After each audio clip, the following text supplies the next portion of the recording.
Hello everyone, welcome to study IQ. Study IQ ने जो revision module start किया है फॉर यूपीएससी प्रीलिम्स 2018, उसके तहत आज इंडियन पॉलिटी के इंपॉर्टेंट टॉपिक्स डिस्कस किए जाएंगे। ये जो पार्ट 2 वीडियो है, पार्ट 1 जो है ऑलरेडी अपलोड कर दिया गया है। This video is presented by me, my name is Saurabh Pandey and I am senior UPSC faculty at study IQ. हमारे पेनड्राइव कोर्सेज अवेलेबल हैं इन सारे एग्जाम्स के लिए, एसएससी, बैंक, नाबार्ड एग्जाम के लिए। यूजीसी नेट कोर्सेज अवेलेबल है, प्रोफेशनल कोर्सेज अवेलेबल है, यूपीएससी ऑप्शनल अवेलेबल है, यूपीएससी कोर्सेज भी अवेलेबल है। आप studiiq.com वेबसाइट विजिट कर सकते हैं या फिर इन नंबर्स पर कॉल करके इन कोर्सेज के बारे में जानकारी हासिल कर सकते हैं। हम पहला टॉपिक लेते हैं। पहला टॉपिक है anti defection law. Anti defection जो लॉ है, उससे पहले हमें यह समझना पड़ेगा कि डिफेक्शन वर्ड का क्या मतलब होता है। देखिए, डिफेक्शन का क्या मतलब होता है कि सपोज इलेक्शन होगा। अब जब इलेक्शन होता है तो हर एक जो कैंडिडेट है जो कि इलेक्शन में खड़ा है, उसको पॉलिटिकल पार्टी की टिकट मिलती है या फिर वो इंडिपेंडेंट होता है। उसके लिए फिर इलेक्शन कमीशन उसको एक सिंबल देगा। तो उस दो ऑप्शन होते हैं। पहली चीज तो उसको पॉलिटिकल पार्टी की टिकट मिल रही है और दूसरा है वो इंडिपेंडेंट खड़ा होगा तो उसको एक सिंबल दिया जा रहा है। तो ये दोनों ही केस में अगर वो विन करता है, अगर पॉलिटिकल पार्टी की टिकट लेके वो विन कर रहा है तो वो उस पॉलिटिकल पार्टी का जो है पार्ट होगा, और वो इंडिपेंडेंट अगर इलेक्ट हो रहा है तो वो इंडिपेंडेंट होगा। ठीक है। लेकिन इलेक्ट होने के बाद सपोज पार्टी 1 से ये इलेक्ट हुआ, इलेक्ट होने के बाद ये पार्टी 2 में चला जाता है तो इसको डिफेक्शन बोला जाएगा। सिमिलरली अगर ये इंडिपेंडेंट मेंबर है, ये किसी भी पार्टी का पार्ट नहीं है और ये पॉलिटिकल पार्टी P1 या P2 या P3 किसी को भी अगर पार्ट बन जाता है तो उसको बोलेंगे डिफेक्शन। तो जो एंटी डिफेक्शन लॉ है वो बेसिकली जो ये डिफेक्शन है इसको पूरी तरीके से प्रोहिबिट करता है, मतलब डिफेक्शन कैरी आउट नहीं किया जा सकता।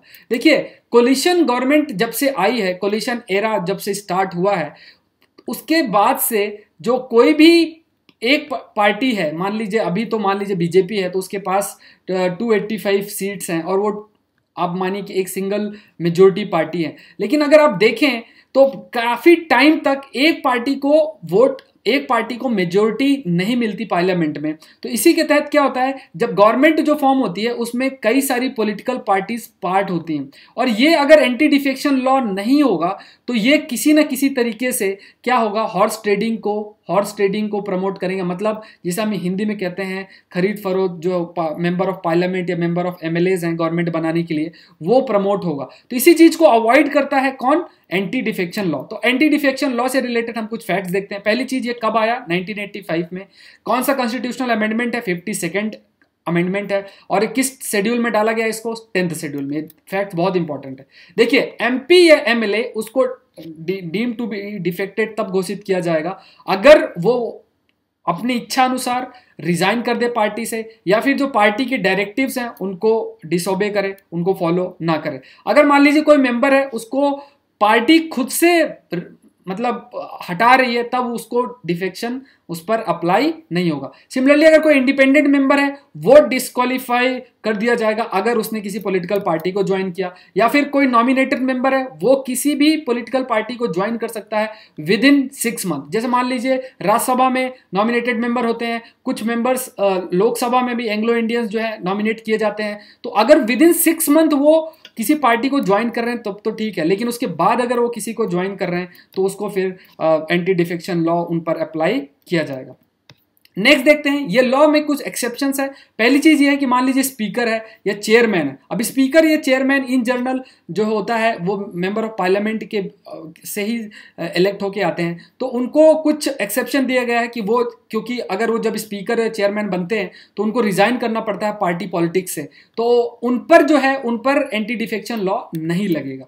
ठीक है। दूसरा क्या है कि मान लीजिए पार्टी का मर्जर हो रहा है, ठीक है, तो उस केस में भी एंटी डिफेक्शन लॉ नहीं लगेगा, लेकिन एक कंडीशन है कि जो 2/3 मेंबर्स होते हैं, जो 2/3 मेंबर हों उस पार्टी के, वो वोट करें मर्जर के लिए। नेक्स्ट देखते हैं विप। देखिए, विप क्या होता है। विप आप ये समझो कि जैसे क्लास में हमारे मॉनिटर होता है, कि क्लास का मॉनिटर क्या देखता है कि जो बच्चे हैं वो डिसिप्लिन में है कि नहीं, टीचर की बात मान रहे हैं कि नहीं, कोई जो डायरेक्शन दिया जा रहा है उसको बच्चे फॉलो कर रहे हैं कि नहीं। तो सिमिलरली जो विप जो है, विप का भी यही रोल होता है पार्लियामेंट में। देखिए, हर एक पॉलिटिकल पार्टी का विप होता है। और विप क्या क्या काम होता है, उसका मेनली इंश्योर रहता है कि जो मेंबर्स हैं वो प्रॉपर, उनकी अटेंडेंस है कि नहीं, वो प्रॉपर अटेंड कर रहे हैं कि नहीं। मान लीजिए कोई बिल पास होना है, उस बिल के लिए आपको वोटिंग करानी है, तो ये जो विप जारी की जाएगी, और जो मिनिस्टर ऑफ पार्लियामेंट्री अफेयर है उसके अंडर ये विप होते हैं, तो वो ध्यान देंगे कि जो मेंबर्स हैं वो प्रॉपर हाउस में मतलब प्रॉपर हाउस में अटेंड कर रहे हैं कि नहीं, अपनी अटेंडेंस मेंटेन कर रहे हैं। ये सारी चीज़ें जो है विप एक तरीके से देखता है। दूसरी चीज़ ये भी है कि विप जो है ये भी ध्यान देगा कि जो बिहेवियर होता है पार्लियामेंट में, जो पार्लियामेंट्री के जो मेंबर होंगे, जैसे मान लीजिए कांग्रेस या बीजेपी है, उनका एक विप होगा जो ध्यान में रखेगा कि जो मेंबर्स हैं, मेंबर ऑफ पार्लियामेंट हैं उनके पॉलिटिकल पार्टी से जो बिलोंग कर रहे हैं वो प्रॉपर बिहेव कर रहे हैं कि नहीं, या फिर जो पार्टी का डायरेक्शन है उसको फॉलो कर रहे हैं कि नहीं। दूसरी चीज़ ये है कि पार्टी का जो भी डिसीजन उनको कम्युनिकेट किया जाता है विप के द्वारा।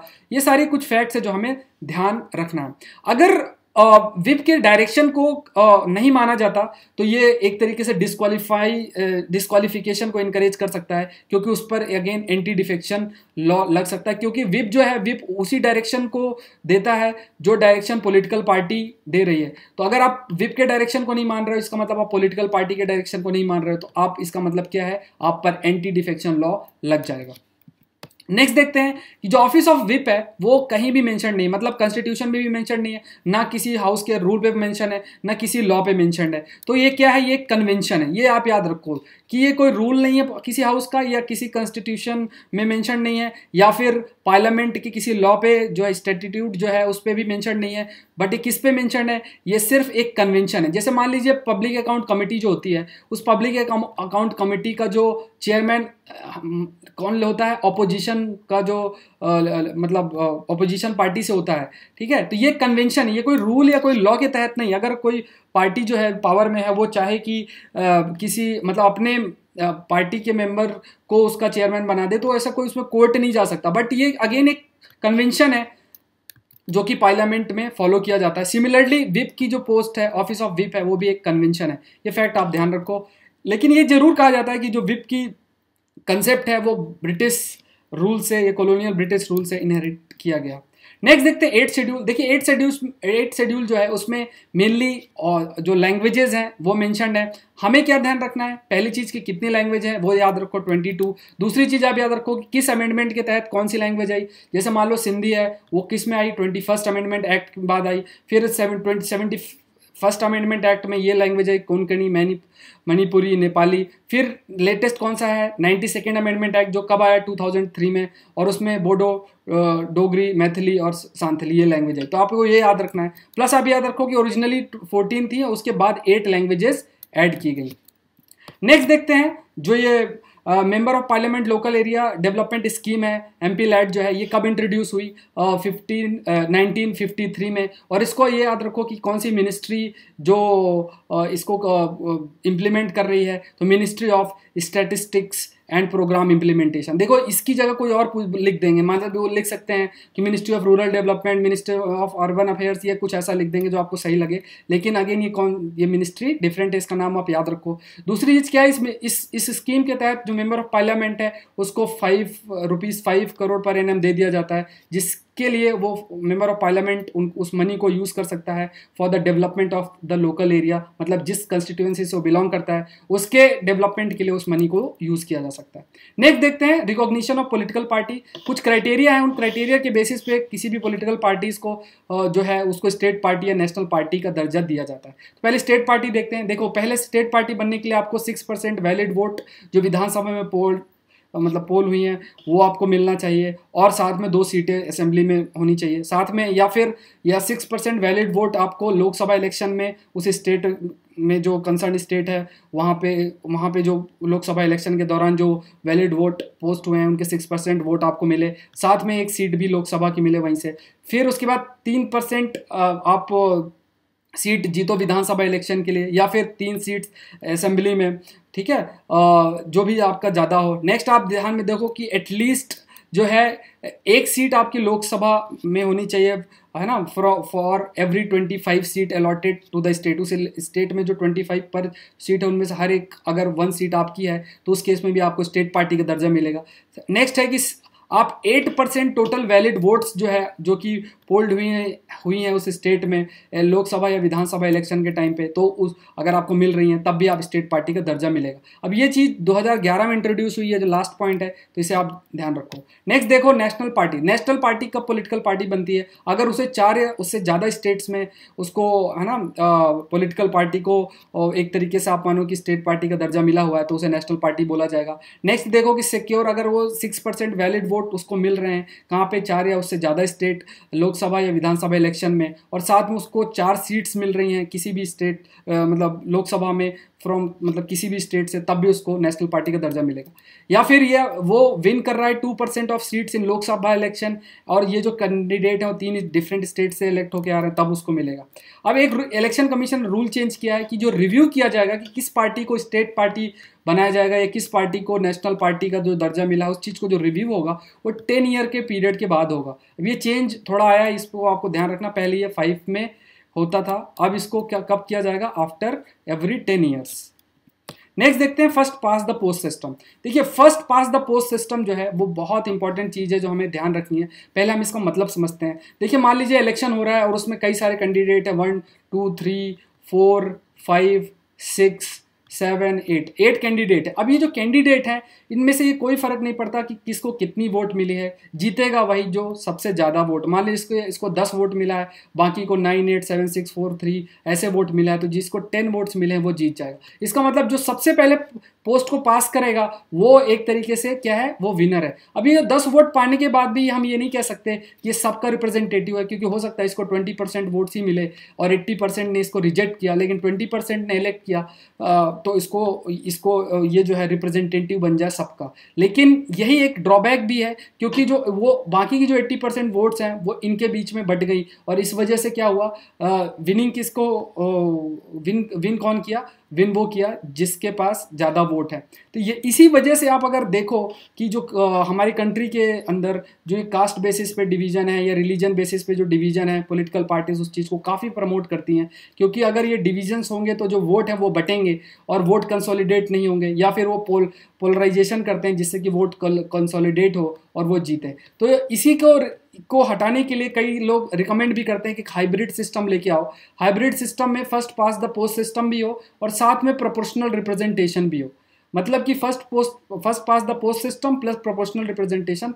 प्रोपोर्शनल रिप्रेजेंटेशन का क्या मतलब कि अकॉर्डिंग टू कि आपको कितना वोट मिला है उस बेसिस पे आपको सीट अलॉट हो, या कई सारे ऐसे मैकेनिज्म हैं जो कि दूसरे देश में विजिबल हैं, उस चीज़ को फॉलो किया जा सकता है। नेक्स्ट देखते हैं प्रेस काउंसिल ऑफ इंडिया। देखिए जब प्रेस काउंसिल ऑफ इंडिया है उसके कुछ फैक्ट्स आप ध्यान रखो। प्रेस की 1966 में फर्स्ट कंस्टिट्यूट हुई थी, और ये एक्ट याद रखो 1978 का। साथ में आपको क्या ध्यान रखना है कि किस चीज़ को रेगुलेट करेगी? प्रेस को रेगुलेट करेगी, और मेनली प्रिंट मीडिया का।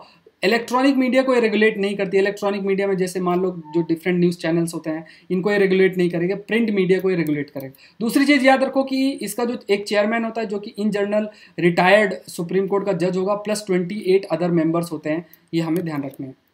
नेक्स्ट देखते हैं आर्टिकल 142। देखिए आर्टिकल 142 भी काफ़ी न्यूज़ में। ये आर्टिकल क्या कहता है कि अगर सुप्रीम कोर्ट को लगता है कि कंप्लीट जस्टिस को इस्टेब्लिश करने के लिए कुछ ऐसे जजमेंट हैं, कुछ ऐसे डिक्री है उनको पास करना है, तो वो सुप्रीम कोर्ट इस आर्टिकल के तहत कर सकता है। लेकिन ये जो चीज़ है कई बार क्या रिजल्ट करती है, जिसे हम बोलते हैं judicial overreach. Judicial overreach result करती है। इसका क्या मतलब हुआ कि हम जो प्रिंसिपल फॉलो करते हैं उसका नाम है सेपरेशन ऑफ पावर।